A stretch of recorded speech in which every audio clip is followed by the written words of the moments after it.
운전을 할 때는 정확한 판단이 필요한 상황이 자주 발생하니까 늘 주의를 집중해야겠죠. 순간의 잘못된 판단이 자칫 큰 사고로 이어질 수 있기 때문입니다. 자, 지금부터 보실 사고는 상대 운전자의 착각, 즉 잘못된 판단 때문에 일어난 사고인데요. 상대 운전자는 뭘 착각했던 걸까요?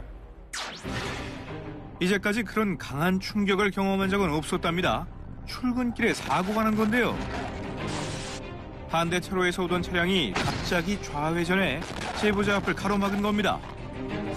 그런데 제보자는 충돌 직전 상대 차량의 행동이 의아했답니다. 상대방 차량 입장에서 봤을 때는 좌측으로는 길이 없는데 불구하고 급좌회전하여 도저히 피할 수가 없었고 예측할 수도 없었습니다. 이곳은 T자형 교차로인데요. 상대 운전자의 방향에서는 좌회전 자체가 금지된 도로입니다. 그런 곳에서 방향을 틀었으니 제보자는 대비조차 할 수 없었겠죠. 충격은 상당했습니다. 상대 차는 폐차될 정도로 파손됐는데요. 대체 이 운전자는 왜 해서는 안 되는 좌회전을 한 걸까요? 저는 직진 중이었는데 상대방 운전자분께서 제가 중앙선을 넘어서 좌회전할 거라고 생각하시고 제 차량을 피하기 위해서 좌회전했다고 진술을 했습니다. 상대 운전자가 착각한 거랍니다. 그도 그럴 것이 이 도로의 중앙선은 거의 지워져 있었는데요. 유도선과 비교해보면 확실히 차이가 납니다. 그로 인해 운전자 간의 혼란이 더해진 거죠. 이는 사고 처리 과정에도 영향을 줬습니다. 중앙선 침범 여부를 명확히 하기 위하여 현장 검증을 실시하였습니다. 현장 검증 당시 중앙선을 넘은 경우와 그렇지 않은 경우에 대한 비교 주행을 했다는데요. 더 면밀한 분석이 필요해서 사고 처리도 지연되고 있답니다. 하지만 처음부터 중앙선이 제대로 그려져 있었다면 상대 운전자가 착각할 리도 없었겠죠. 시간이 지나면 차선은 지워지기 마련입니다. 그래서 지자체의 철저한 관리가 필요한데요. 운전자가 혼란을 겪지 않도록 지워진 차선을 신속하게 다시 그려주세요. 교통량이 많고 혼잡한 도로에서는 주의를 잘 살피고 서행해야 한다는 사실 알고 계시죠? 지키지 않는 순간 사고가 납니다. 이 제보자가 당한 것처럼 말이죠. 제가 인지를 하지 못했을 정도로 빨리 왔습니다. 여기가 시속 30km 구역인데 엑셀레이터 레버를 당기는 소리도 들렸었고 한 거 보니까 한 50km 정도 되진 않았을까 싶습니다. 규정 속도를 훌쩍 넘는 속도로 달려온 차량과의 사고였답니다. 그날도 이곳에 차량이 많아서 주의를 살피며 서행했다는 제보자. 문제는 신호가 없는 교차로에서 천천히 좌회전할 때 발생했습니다. 예상치 못한 충격! 갑자기 나타난 이 오토바이와 충돌한 건데요. 어떻게 된 일일까요? 맞은편에 오는 트럭이 양보를 해줘서 좌회전하는데 시야가 많이 가려져 있어서 제가 오토바이가 오는 것을 예측할 수 없었습니다. 다행히 두 차량 운전자 모두 크게 다치진 않았답니다. 하지만 차량 상태는 엉망이었는데요. 제보자가 오토바이가 오는 것을 예측할 수 없었던 이유가 있답니다. 이 도로는 편도 1차로 도로인데요. 차로 옆에 버스 정류장이 있어서 공간이 넓다 보니 오토바이가 이곳으로 주행한 겁니다. 차로가 하나이기 때문에 서 있는 차 사이로 오토바이가 나타날 거라는 예상을 하기는 쉽지 않겠죠. 다른 운전자들이 예측할 수 없는 주행은 하지 말아주세요. 사고가 잦은 곳이라는 건 알고 있었지만 자신이 사고의 당사자가 될 줄은 몰랐답니다. 엄청 셌죠. 에어백 이게 다 터지고 무릎팍 에어백까지 다 터졌으니까 안전벨트 다 풀러서 애들 먼저 맨발로 대피시켰어요. 어린 자녀와 조카들을 태우고 가던 중이라 신중하게 주행했다는 제보자. 그런데 사고가 났습니다. 우측 차로에서 나타난 이 차량과 충돌한 겁니다. 충격이 커 보입니다. 아이들이 걱정되는데요. 아들은 코에서 피가 나고 아이들은 일주일 입원하고 퇴원한 상태고 저는 지금 통원 치료받고 있습니다. 그런데 정말 이해가 안 되는 게 있답니다. 없던 차가 갑자기 나타났으니까 귀신에 홀린 것 같아서 저 블랙박스 영상을 진짜 100번도 더 봤습니다. 아무리 봐도 상대 차량은 보이지 않았답니다. 그렇다면 블랙박스 영상을 확대해서 봐야겠는데요. 우측 도로에서 그 어떤 움직임도 포착되지 않습니다. 텅텅 빈 거 보이시죠? 상대 차량이 제보자 눈앞에 나타난 건 충돌 직전이었는데요. 정말 귀신이 고칼 노릇입니다. 어떻게 된 걸까요? 좌우도 확실히 살피고 직진했는데 현수막 때문에 가려서 볼 수가 없었습니다. 제보자가 현수막 옆을 서행하는 동안 상대차가 교차로 근처에 온 겁니다. 사고 이후 현수막은 철거됐는데요. 현수막이 없으니 우측 차로에서 오는 차를 충분히 확인할 수 있었습니다. 불법 현수막만 없었더라도 우측을 확인하여서 시야 확보가 됐으면 사고를 미연에 방지할 수 있었는데 그게 참 아쉽습니다. 불법 현수막으로 인해 사고가 났다면 설치자에게 사고 책임을 물을 수 있다고 합니다. 하지만 도로 옆에 현수막을 걸지 않는다면 이런 사고도 발생하지 않겠죠? 이랬다가 저랬다가 차로 변경을 하려다가 번복하는 것만큼 주변 운전자들을 헷갈리게 하는 건 없습니다. 운전자의 순간적인 변심이 불러온 사고, 그 위험성을 취재했습니다. 도저히 피할 길이 없었답니다. 사고는 이 교차로로 들어서는 길목에서 발생했다는데요. 좀 미스테이크했죠. 근데 저는 이제 제 앞이 비었으니까 천천히 출발을 하고 있는 상태였어요. 근데 돌아서 저한테 올 거라고 생각 못했습니다.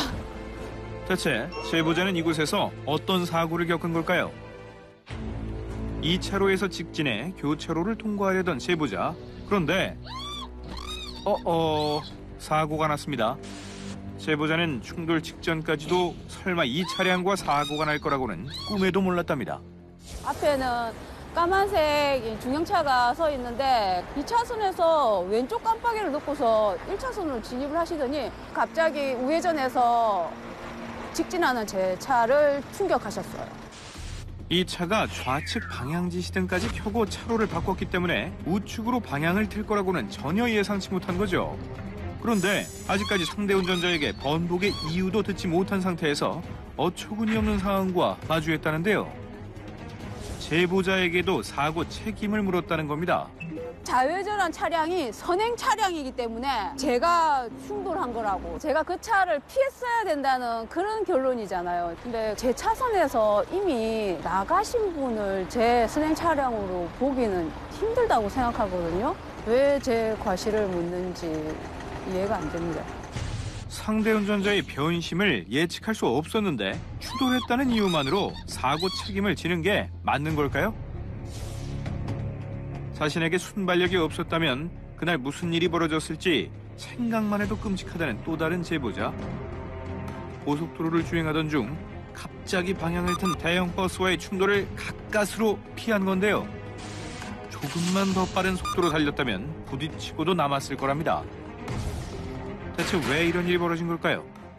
진짜 무서웠고요. 이렇게도 죽을 수 있겠구나. 그런 생각을 했습니다. 4차로로 제가 주행을 하고 있었고 제 앞에 있던 버스가 5차로로 차선 변경을 했는데 갑자기 4차로로 다시 재진입을 하면서 저랑 이제 부딪힐 뻔하게 이제 된 거죠. 버스가 차로 변경을 번복한 겁니다. 제보자는 간발의 차이로 충돌을 피했지만 사고가 있었다는데요. 5차로에서 주행하던 덤프트럭이 급히 차를 세웠지만 차체의 무게를 이기지 못하고 버스를 추돌한 겁니다. 대체 이 버스는 왜 차로 변경을 번복해서 사고를 유발한 걸까요? 5차로로 버스랑 그 앞에 있던 차량이랑 같이 차선 변경을 시도를 했는데 버스 운전자도 안전거리가 이제 미확보된 상태에서 동시 진입을 하다 보니까 놀란 나머지 다시 4차로로 핸들을 이제 꺾은 것 같아요. 앞에서 함께 차로를 바꾸려던 승용차와의 간격이 너무 좁았던 거죠. 하지만 앞차와의 충돌을 피하려고 순간적으로 내린 결정이 오히려 다른 운전자들과 승객들까지 위험에 빠뜨린 겁니다.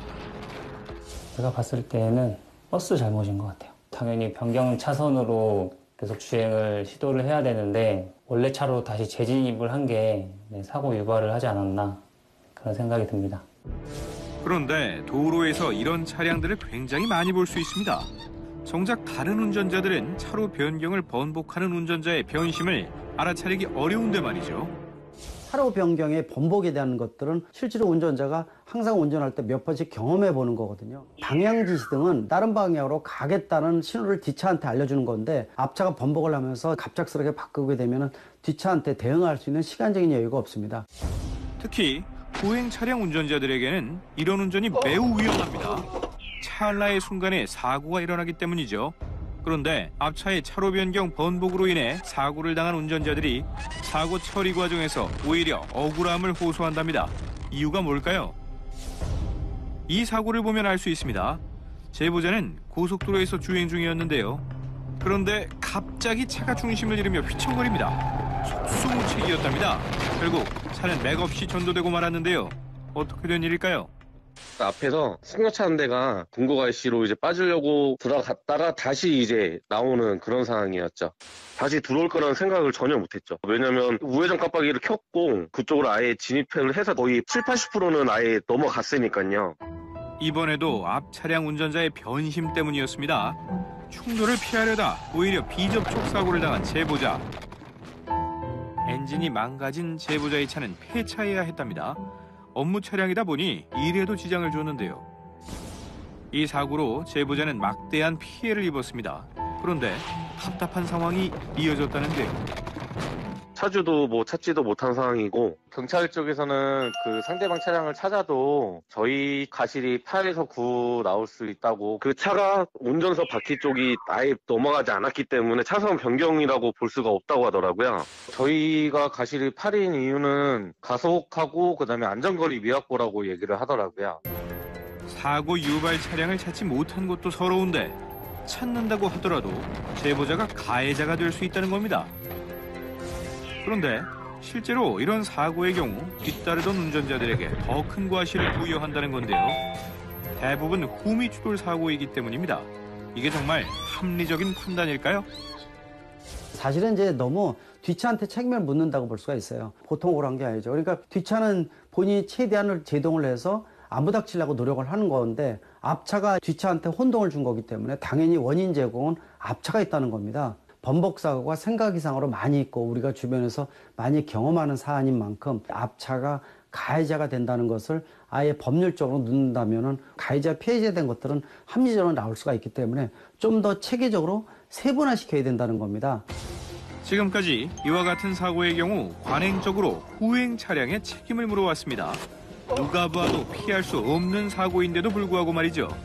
차로 변경 번복으로 인한 사고가 잦은 만큼 더 이상 억울한 피해자가 생기지 않도록 이를 규제하는 교통법규를 마련해야 하지 않을까요?